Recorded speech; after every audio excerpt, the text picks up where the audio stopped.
Hai, Assalamualaikum warahmatullahi wabarakatuh. So, setelah lama saya tak buat video. Lama lah. Okay, saya tak buat video. So, kali ni saya nak sharekan biologi chapter singkatan 4. Okay, iaitu tentang konsep hypertonik, hypotonik dan isotonik. So, basically, tajuk ni sangat penting untuk kita faham. Okay, jika kita tak faham tajuk ni, susah untuk kita faham topik-topik yang lain.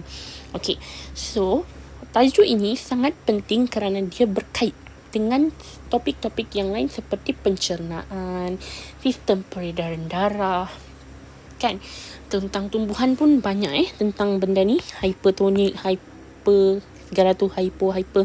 Okay, so pertama sekali kita lihat kepada hypertonik dahulu. Okey, tapi sebelum tu saya nak ceritakan dulu tentang benda ni. Okey, benda ni penting Sila take note. Okey, benda ni penting. Sila take note. Kita kena tahu pergerakan bagi sesuatu molekul.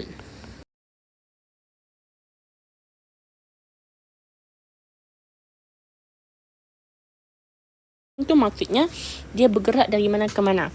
Okey, pertama sekali kita lihat kepada pergerakan molekul air. Okay, molekul air.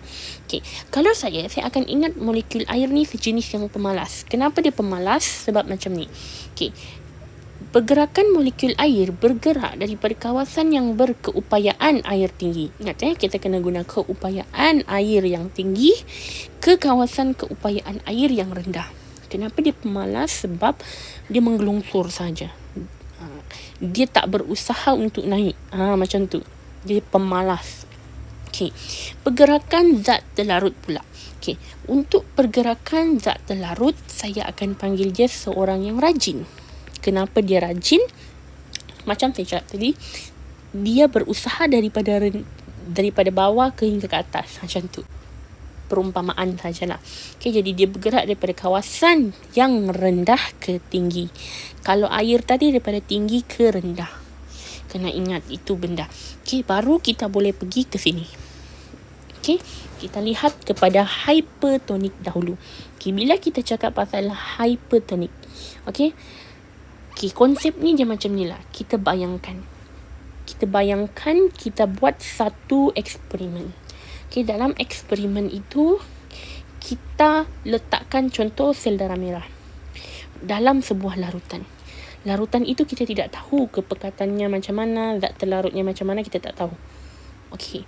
Jadi kita nak belajar benda tu iaitu mengenali di mana larutan itu mengalami hyper, hypo, iso. Okey, so kita kena tahu benda tu. Okey, pertama hypertonik. Okey. Saya bagi contoh, kita letakkan sel darah merah dalam satu larutan yang mempunyai kepekatan zat terlarut yang tinggi. Larutan ini mengalami hypertonik terhadap sel darah merah. Okay, zat terlarut hypertonik. Okay, zat terlarutnya tinggi. Okay, zat terlarutnya tinggi, maka airnya adalah rendah. Ini sel darah merah mempunyai zat terlarut yang rendah, maka airnya tinggi. Okay, kita berbalik kepada benda yang basic tadi. Kan kita belajar air pemalas. Bila pemalas, dia daripada tinggi ke rendah. Jadi, kita nampak sini. Daripada tinggi, warna lain pula. Daripada kawasan yang air tinggi ke kawasan yang air rendah. Jadi kita dapat tahu di sini air tu bergerak daripada sel darah merah keluar ke dalam larutan. Air tu dia bergerak secara osmosis. Dia meresap secara osmosis. Ingat air dia punya keyword yang penting adalah osmosis. Kena ada perkataan osmosis. Tak ada perkataan osmosis, salah. Okey. Jadi dia bergerak secara osmosis daripada dia bergerak secara osmosis daripada sel darah merah ke larutan yang mempunyai zat terlarut yang tinggi, iaitu dengan kata lain iaitu larutan yang hypertonik. Bila kita cakap dia keluar daripada sel darah merah, maka sel darah merah itu kita kenali sebagai dia sel darah merah mengalami apa? Dia mengecutkan sebab semua air keluar. Semua air keluar. Okay, kita bayangkan lah kan, kita ni jadi kering. Badan kita ni jadi kering, air semua tak ada dalam badan kita. Badan kita akan mengecutkan. Kulit-kulit kita ni akan mengecut dan macam tu lah. Air tak ada kan dalam badan. Jadi, sel darah merah mengalami krenasi. Okay, krenasi tu maksudnya dia mengecut, mengecil lah macam tu. Okay, faham kan? Okay, itu hypertonik. Okay, now kita pergi kepada hypotonik. Okay, bila kita cakap pasal hypotonik, hypo tu kan merujuk kepada air, hypo kan? Hypotonik maksudnya airnya tinggi, zat terlarutnya rendah. Senang kan? Okay, zat terlarut rendah, air tinggi. Okay, sama macam case tadi.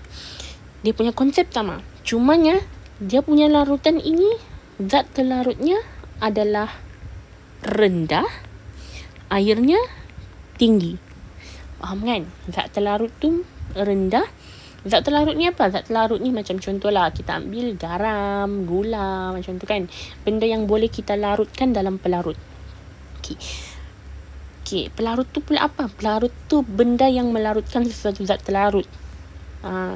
Contohnya pelarut universal adalah air kan. Okay, so konsepnya sama saja. Kita pegang konsep ni, insya-Allah kita boleh faham semua benda yang di atas ni. Okay, so zat terlarut dalam melarutan ni adalah rendah, airnya tinggi. Maka dalam sel darah merah zat terlarutnya tinggi, airnya rendah. Air kita belajar dia bergerak daripada kawasan yang berkeupayaan air tinggi ke kawasan keupayaan air yang rendah. Maka air itu akan masuk ke dalam sel darah merah secara osmosis. Okay, air akan meresap secara osmosis ke dalam sel darah merah. Okay, jadi kita kenali benda tu. Okay, so sel darah merah itu akan mengalami hemolisis.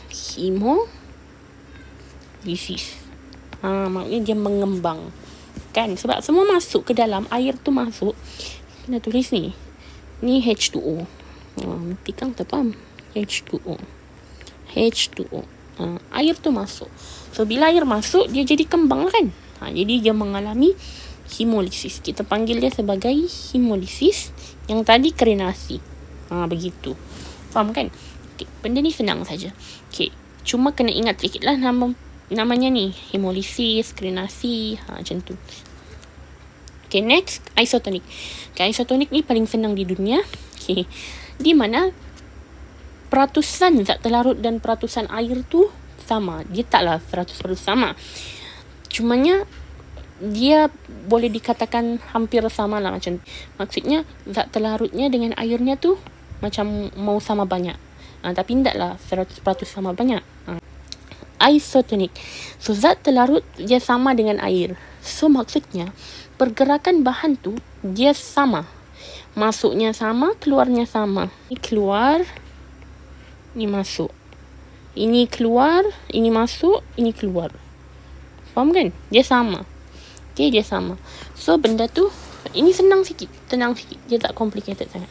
Okay, isotonik. Okay, so macam tu sahaja. Itu sahaja untuk hari ini. Terima kasih. Bye.